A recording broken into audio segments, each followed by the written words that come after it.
Саламатсыңдар ма оқушылар? Бүгін 4-ші сынып математика сабағынан 45-ші сабақ пысықтау тақырыбын өтеміз. Бірінші тапсырма. Өрнектерді жаз және олардың мәнін тап. Сонда сен тарихи мәдени ескерткіштердің қайдан пайда болғанын білесің.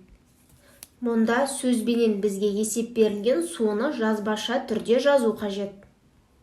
Біріншісіне қараймыз. 25.000 мен 5 сандарының көбейтіндісінен 363.000 мен 30 сандарының бөліндісін азайту қажет. Дұрыс жаздық. Енді осыны есептейміз. Екеуінің көбейтіндісі 125.000-нан азайтамыз. Мына екеуінің бөліндісі 12.100. Сонда есептің жауабы 112.900 болады. Енді келесісіне қарайық. 1800 бен 6 сандарының бөліндісіне 600 бен 60 сандарының көбейтіндісін қос. Қалай жазылып тұр, соны біз жазбаша түрде жазамыз. Сонда 300 қосылған 36.000 тең 36.300. 35.000-ға көбейтеміз 2-ні, оны 100-ге бөлеміз. Сонда 175 болады. Және осыған жанына тұрған сәйкестер міне мұнда. Мына тарихи мәдени ескерткіштердің қайдан пайда болғанын білеміз. Сонымен біріншісінде 112.900, бұл бізде Бестерек, Шығыс Қазақстан облысынан. Келесі екіншісі 36.300 дегеніміз, мынау біріншісі Есік Қорғаны, Алматы облысынан табылған. Үшіншісінің жауабы 175, ол Тамғалы, Тас Жатқалы, Алматы облысы. Жанына жазып қоямыз. Енді келесі тапсырма. Түсіндіре отырып есепте. Сонымен біріншісі 835-ті 500-ге көбейтеміз. 835-ті жазамыз және 500-ді мұнда орналастырамыз. Демек себебі бізде 0-дің бұл жерде қолданбаймыз, оны соңында шыққан жауапқа тіркеп жаза саламыз. Сонда 5-ті 5-ге көбейтеміз 25, 2, 5 түседі. 5-ті 3-ге көбейтеміз 15, ойдағы 2 мен 7 болады. Бірі ойда қалады, 8-ді 5-ге көбейтеміз 40, ойдағымен 41. Сосын мұна соңында тұрған 2-0-ды жауабына тіркеп жазамыз. Сонда есептің жауабы 417.500 болады. 542-ні 600-ға көбейткенде де 325.200. Дәл сол тәсілді қолданамыз. Мінекей, мұна көбейтінді енді бізде бөлінді. Бөлінді де 373.800-ді бөлеміз 600-ге. Нөлдерін сразу осы жерден қысқартып тастаймыз. 37-тен қайрамыз, 6-тан береміз. 6 жердегі 36, азайтамыз, 1, мұна 3 түседі. 2-ден береміз, 12, 1 азайтамыз, 8 түседі, 3-тен береміз, 18-ден 18 аламыз, 0. Сонда екеуінің бөліндісі 623-ге тең. Келесі санның бөліндісі 571-ге тең. Мына сан 911. Және соңғы бөлінді 837.000-ді 600-ге бөлеміз 1395 шығады. Болды, есебіміз шықты. Келесі тапсырмаға көшейік. Дәл алдыңғы есепке ұқсас есепте. 540-ті 300-ге көбейтеміз 162.000, 640-ті 800-ге көбейтеміз 512.000, 350-ді 900-ге көбейтеміз 315.000, 3200-ді 40-ға көбейтеміз 128. Дәл осылай сендерде балалар баған түрінде орындаңдар. Енді осының бөліндісі 56.700 бөлінген 90 тең 630, 126.000-ді 60-қа бөлеміз 2100, 431.000-ді 500-ге бөлеміз 862. Мына санның бөліндісі 625, 63. Есеп шықты. Келесі тапсырмаға көшейік. Тиімді тәсілмен есепте. 1251-ді көбейтеміз 4-ге және оны 5-ге көбейтеміз. Бұның тиімді тәсілі алдымен 4 пен 5-ті көбейтеміз, сонда ол 20-ны береді. Сосын оны мына санға көбейтеміз. Сонда 25.020 болады. Екіншісінде 2452-ні 2-ге көбейтеміз және 5-ге көбейтеміз. Бұда да дәл солай алдымен 0-дер шығатындай етіп есептеп алу қажет. 2-ні 5-ге көбейтеміз 10. Сонда 2452-ні 10-ға көбейтеміз. Ол үшін 2452-нің өзін жазамыз дағаны, мұна 0-ді соңына тіркейміз. 96.300 бөлінген 3 көбейтілген 3. Бұл қарапайым бөлінді, екеуін бөлсек 10.700 шығады. 9810 бөлінген 3 көбейтілген 30 тең 109-ға тең. Және мыналардың жауабы мінекей өз жауаптармен салыстырып тексеріп көріңдер. Келесі тапсырма. Қандай шамалар белгісіз, оларды қалай табуға болатынын түсіндір. Мұнда бізде жылдамдық, уақыт және арақашықтықтың кестесі берілгеннен мына тұрған формуланы пайдаланып есепті шығарамыз. Біріншісінде В 5 км бөлінген сағат, Т дегенім 2 сағат, С арақашықтықты табу қажет. Ол үшін С дегенім В көбейтілген Т-ға тең. Сонда 5-ті 2-ге көбейтеміз, 10 км. Есептің жауабы арақашықтық 10 км-ге тең. Екіншісінде В жылдамдық 60-ға тең, С 480-ге тең, Т уақытты табу қажет. Ол үшін арақашықтықты жылдамдыққа бөлеміз. 480-ді 60-ға бөлу үшін 0-дерін қысқартып тастай саламыз. Сонда бізде 48-6-ға бөлеміз 8 сағат.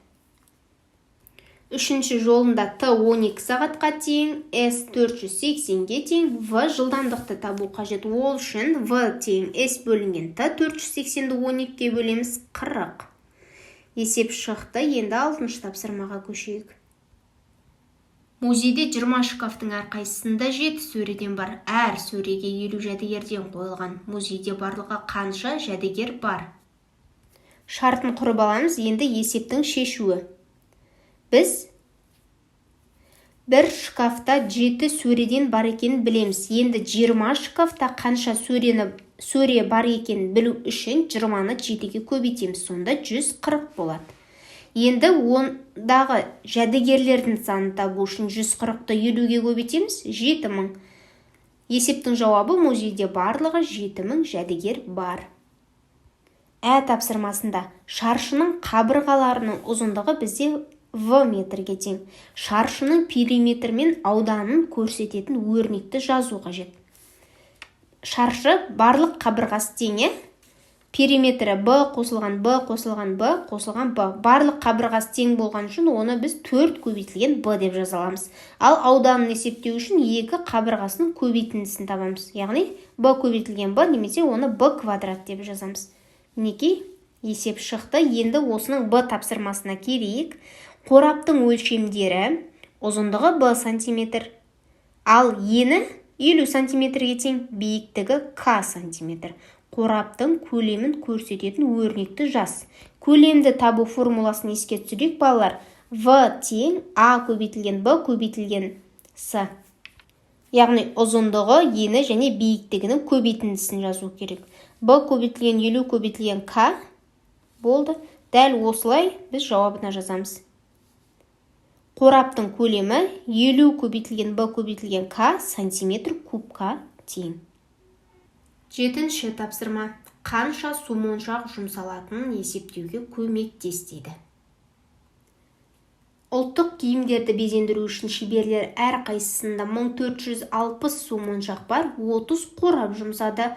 Оларда әлі әрқайсысында 1400 су моншақ салынған 20 қорап бар. Шеберлерге барлығы қанша су моншақ қажет болды? Есепті шығару үшін біз 30 қорап пен 20 қорапта қанша су моншақтан болғанын анықтаймыз. Ол үшін 1460-ты 30-ға көбейтеміз, 43800, 1400-ді 20-ға көбейтеміз, 28000. Енді осы екі шаманы қосамыз, сонда 71800. Есептің жауабы шеберлерге барлығы 71800 су моншақ қажет болды. 8-ші тапсырма. Тиімді тәсілмен есептеу ұқсас тапсырмалар құрастыр дейді. 450 көбейтілген 2 көбейтілген 7. Тиімді тәсілі 450-ді 2-ге көбейткен. Балалар кез келген тапсырмада бізде нөлдермен және барынша аз сандармен жұмыс жасаған тиімді. Сол үшін бізде барлық есепте тиімді тәсілмен есептеуді ұсынады. 450-ді 2-ге көбейтеміз, шыққан мәнді 7-ге көбейтеміз. Сонда 6300 болады. 720 көбейтілген 9 көбейтілген 2. Мына екеуінің көбейтіндісі 18-ге тең, сонда 12960. Мына тапсырмада 17 көбейтілген 8-ді 1 көбейтіп аламыз және 8 көбейтілген 125-ді. Мына жерде бізде 2 болады, балалар. 17 көбейтілген 2 көбейтілген 8 көбейтілген 125. Сонда 34000 шығады. 170 көбейтілген 5 көбейтілген 40. 34000. Соңғы көбейтінді 252 мыңға тең. 9-дың А тапсырмасы. Есептеу тәсіліне қара дейді. Мына төменде берілген. Сосын 11, 101, 1001-ге көбейту ережесін құрастыр. Мұнда қараймыз. 32-ні 11-ге көбейтудің жолы. 32-ні жазамыз. 11 деген санды 10 қосылған 1 деп өрнектеп аламыз. Сонда жақшаны ашқан кезде 32-ні 10-ға көбейтеміз. Плюс дейміз дағыны 32-ні 1-ге көбейтеміз. Сонда 320 қосылған 32 тең 352. 101-ге көбейту үшін дәл солай 100 қосылған 1 деп 101-ді солай жазып аламыз. 32-ні 100-ге көбейтеміз және оған 32-ні қосамыз. Сонда 3232. 1001-де де дәл солай 1000 қосылған 1 деп өрнектеп жазып ары қарай есепті шығарамыз. Сонда қараймыз, біздің ереже былай болады. А деген бізге берілген сан, оны 11-ге көбейту үшін А көбейтілген 10 қосылған 1 тең А көбейтілген 10 плюс А. Аның жанына көбейту 1 дегенді жазбай ақ қойсақ болады, себебі кез келген санды 1-ге көбейтсек, сол санның өзі шығады. А қосылған 101 дегенді А көбейтілген 100 қосылған 1 тең А көбейтілген 100 қосу А деп жазамыз. 1001-де де мінекей құрылатын өрнегіміз, яғни ереже осылай жазылады. Осыған байланысты бізде 9-шы Ә тапсырмасы берілген. 23 көбейтілген 11. Мына жоғарыдағы ережені пайдаланамыз. 23 көбейтілген 10 қосылған 1 деп жазамыз. 23-ті 10-ға көбейтеміз. Қосылған 23 көбейтілген 1 тең. Мына екеуінің көбейтіндісі 230, оған 23-ті қосамыз, сонда 253 болады. Қалғандарын дәл сол жолмен көбейтіп шығамыз. Есеп шықты, енді келесі тапсырмаға көшейік. Есепте. Есепті шығардық, енді 10-шы тапсырма. Ойлан және жауап бер. Онда қараймыз, есептің шартында бізде барлығы достар ішінде 1-9 монетасы бар, қорап тауып алады. Оның ішінде хат бар. Хаттың ішінде былай жазылған. Кіртасты пайдаланбай, табақшалы таразының көмегімен осы 9 монетаның ішінен бір жалған монетті тап, мұны 3 рет өлшеу арқылы орындаңдар. Жалған монет басқаларына қарағанда ауырлау дейді. Енді қараймыз, бізде бірінші жол былай. 9 монеттен 8 монетті бөлек аламыз. Сол 8 монетті алып 4 монеттен, яғни 4-4-тен 2-ге бөліп өлшейміз. Егер екеуі өзара тең болса, бізде жалған монета, сол қалған 9-шы монета бөлек тұрған сол 1 монета, сол бізде жалған монета болады.